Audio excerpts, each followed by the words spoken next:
Welcome to the season of Lent, or as Jimmy Fallon called it this week, New Year's Resolutions, the sequel, which I thought was a pretty astute comment or joke to make for a late-night talk show host, except, of course, Jimmy Fallon's a good Catholic boy, and he knows where he comes from.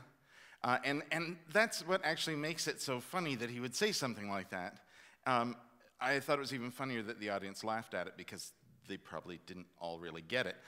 But the point is, being a good Catholic boy, he knows Lent is about trying to give up something. It's a test, right? It's about temptation and how often people start out thinking, oh, I'm going to give this up, and then 3 or 4 days later, nope. They can't.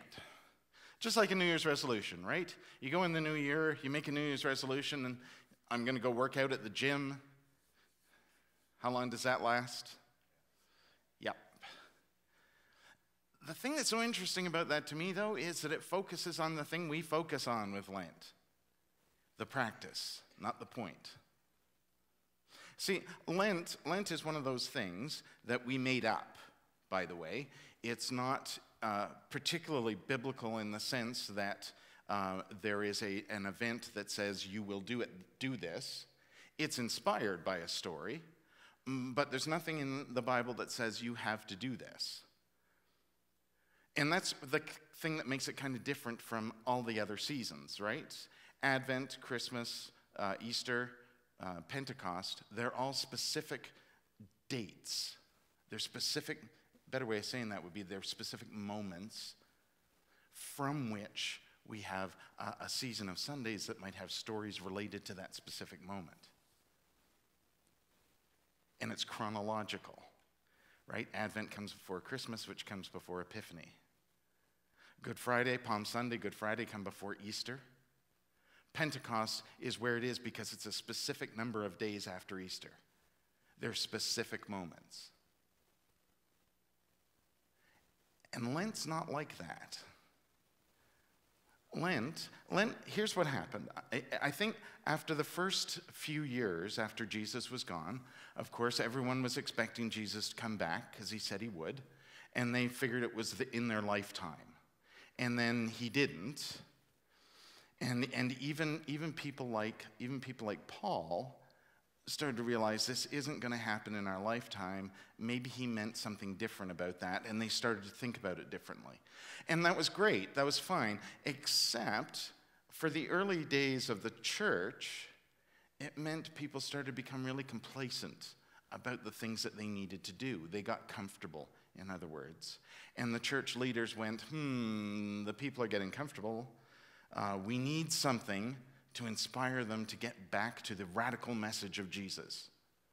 We need something that's going to prepare them for the moment of resurrection, the new life that Jesus brings. We need something to inspire people. And so they came up with this disastrously depressing 40 days.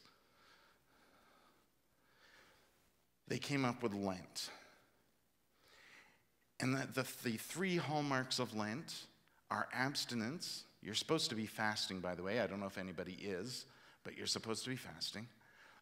Prayer and almsgiving. Let me translate that into contemporary terms. Don't eat food. Pray and give me all your money. Because that's what it became, right? Because the church, almsgiving is giving money or financial or support of some kind that supports the poor, the hungry, the widows, the marginalized in society. But in the early days, who administered that? The church. We still do it to a degree, but there's also lots of social organizations that do that too now. Right? So it started out as a way to get people to refocus. And they thought the best way to get them to do that is, hey, there's a great story about Jesus going into the wilderness where he fasted, and the magical number of 40 days, of course, it's biblical, right?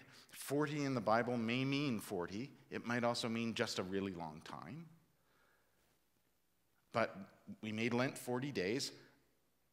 For the mathematicians in the crowd, by the way, it isn't. It's 46 because Lent doesn't include Sundays. And by the way, that's not because you should have a day off. It's because it's the Lord's day, right? So it's not necessarily, you're not supposed to get a cheat day if you're giving up stuff. Okay, so we established these 40 days leading to when? Well, Easter, of course, because it's the most important day of the year. That's right, in the church, Christmas is not the most important day. Easter is the day of resurrection, right? It's also the day that in the early church especially, people were baptized once a year, and it was on Easter Eve or Easter Day. But usually Easter Eve, because they do this whole thing with fire and new light and water and stuff, and it's super cool.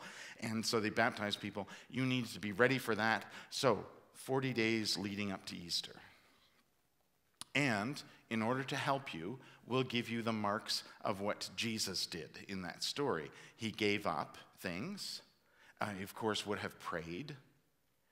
And almsgiving is support and care of the poor. Not really sure how that fits into the story, but it's Jesus, so it must. But we'll make it a season, and here's what you're going to do. Which is great. We're really good at telling you what you should do. It's not the point, though. Which is why I thought Jimmy Fallon's joke was actually kind of funny, particularly because he focused on the practice of Lent.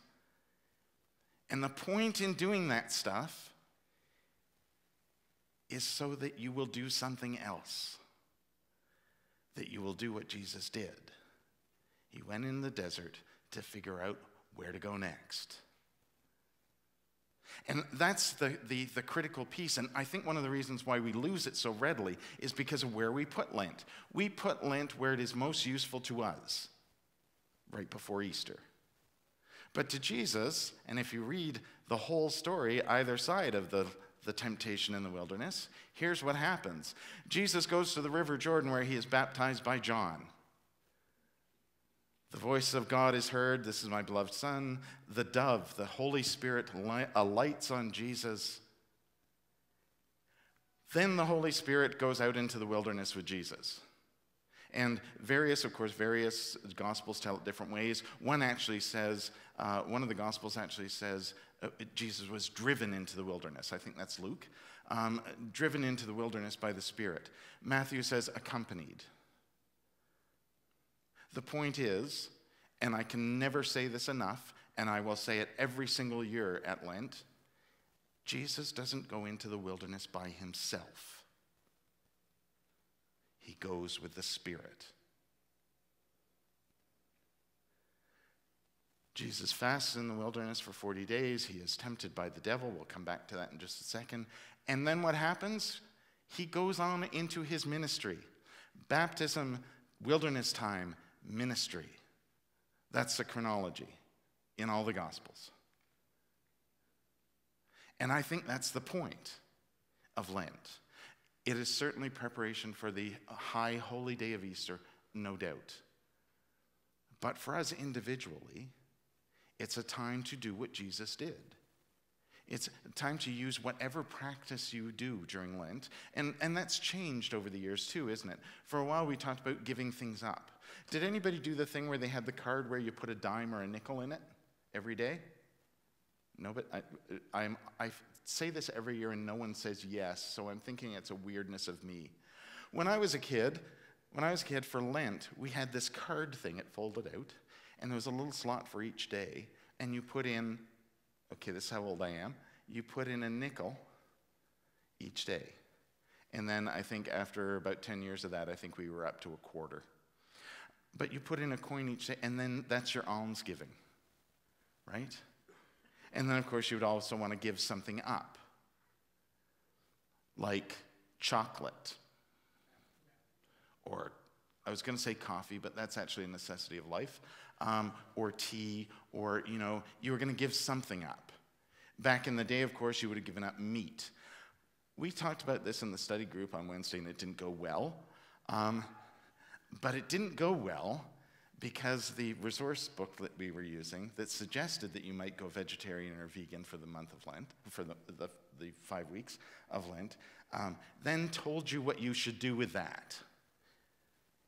That's the part that didn't go well. And that's the critical piece. Whatever practice you do, you should be doing it because of what it inspires in you to be wondering and thinking about when it comes to your relationship with creation and with God. And I can't tell you what that is. You need to figure that out. I can suggest to you, you might give up meat for, I would never suggest giving up meat for Lent. I like my cow too much. But I could suggest you might give something up for Lent, but only do that if that's going to give you a point of focus. That abstinence is going to remind you of the story of Jesus and remind you why Jesus was in the wilderness. So our practices have changed. Another way they've changed is not just that you give something up, but that you might take something on. I personally like this one, so that for the time of Lent, you might take on an additional thing, whatever that is. It could be something as simple as every person you meet, you're going to try and tell them how nice they look or how a good positive thing about them. You might do that. You might take on working in a soup kitchen. You might take on shoveling your neighbor's walk. I would really appreciate that if somebody would do that. But whatever it is that you take on, again, it has to be something that allows you to refocus yourself with the story of why Jesus was in the wilderness in the first place. To figure out what he's going to do next. You don't have to wonder at the meaning of life, the universe, and everything. You don't even have to literally figure out what your next move in life is going to be. What we need to do is take the time to focus on who we are and how we are in the world, with God, with creation, how we know each other, our relationships with each other. It doesn't, by the way, have to be all-encompassing everything. You could focus on a specific relationship, either with a person or a place or a thing. You could focus on how we live in the world. There's so many things. Thankfully, you have 40 days, not including Sundays. What happens in the story is that Jesus goes into the wilderness, and he fasts for 40 days, which is the thing you do when you're in the wilderness. But the Spirit goes with Jesus. And so when I read the story, I always think to myself, the bit about the temptations is nice, but it's not vitally critical to me because, after all, Jesus went with the Holy Spirit, so there's no chance the devil's going to win.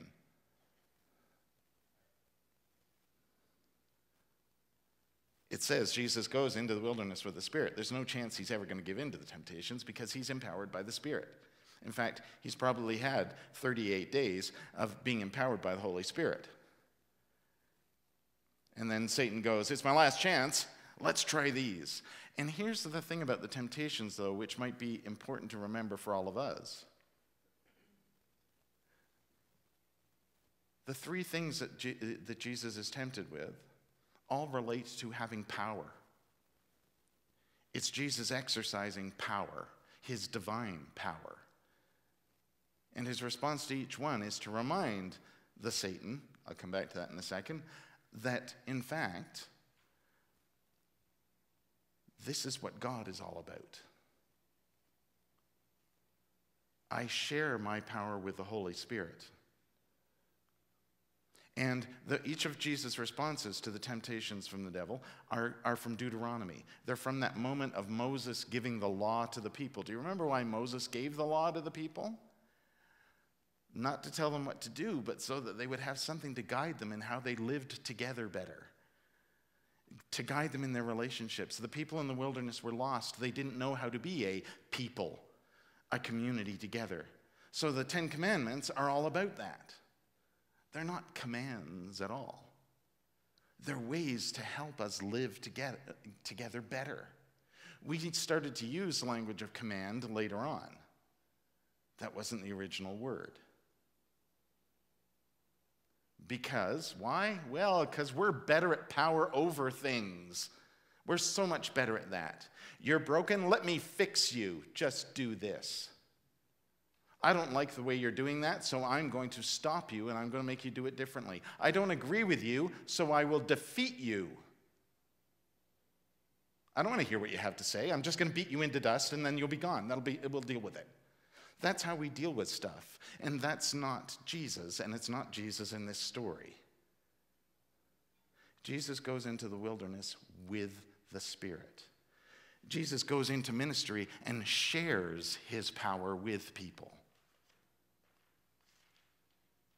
That's what Jesus is about. Jesus isn't about power over things and over people. Jesus is about power with people. He's about sharing things that build relationship and create community. That's how you do it. You don't create community by telling somebody they're wrong, beating them down, and getting your own way. That's not how it works. You don't fix a broken relationship without healing it. And you don't heal it by telling someone how they should do it. You listen. You hear what people have to say. We can't have reconciliation if we don't hear the stories. You can't tell people without your own story, without hearing their story as well. We share. That's what happens in this story in the wilderness. Jesus reminds the Satan that he shares power. We do it together. And that's with God. Trust in God, however you know God. Love, kindness, grace. Trust in that and share it. I keep saying the Satan because I'd just like to remind you, by the way, because as I'm sure some of you may know, we've had the conversation about why I don't think there's a devil. But that's for another time if you haven't heard that. In the Bible, the Satan is a very specific thing. The Satan is literally the tempter, the provocateur. In Hebrew culture back in the day, you had a prosecutor. That's the Satan. No offense to lawyers, but that's who it is. Seems ironic. But that's who it is. It's the advocate, the lawyer, or the person who's going to ask the questions you don't want to answer. He's going to tempt you to try and say something you don't want to say, to do something you don't want to do. That's their job. We meet Satans every day. Everywhere, all over the place. Life is full of them. Things that tempt us to something that is not good. And there maybe is a choice, the choice. Is it good? Is it going to bring good? Is it going to bring kindness and love and grace to the world, even just to your small corner of it? Because that's the answer right there. Jesus had a whole 40 days of thinking about that. And now, off into ministry, sharing that with others. That's what Lent's all about. It's not about the practice. It's not about darkness. It's about finding the time to share a few moments with the Spirit by ourselves to figure out what we're doing in life and where we're going. Find the time. Over the next few weeks, this Lent, each Sunday, I'm going to talk about a particular biblical figure who's had a wilderness experience. And they're not typically who you might think necessarily. Some are quite obvious. Obviously, the Hebrew people spent 40 years in the wilderness. We'll get to them eventually. But some others you may not necessarily think of as having had a wilderness experience because they maybe didn't go there willingly, or maybe they went accidentally, or maybe they went unwillingly into the wilderness. Because we all have those kind of experiences. Our wilderness experiences aren't always voluntary. In fact, they're often not voluntary. And so over the next few weeks, we're going to talk about biblical characters who've had experiences like that and how they used them and what they did with them when they came out of those wilderness experiences. Because those are the things that happen to us.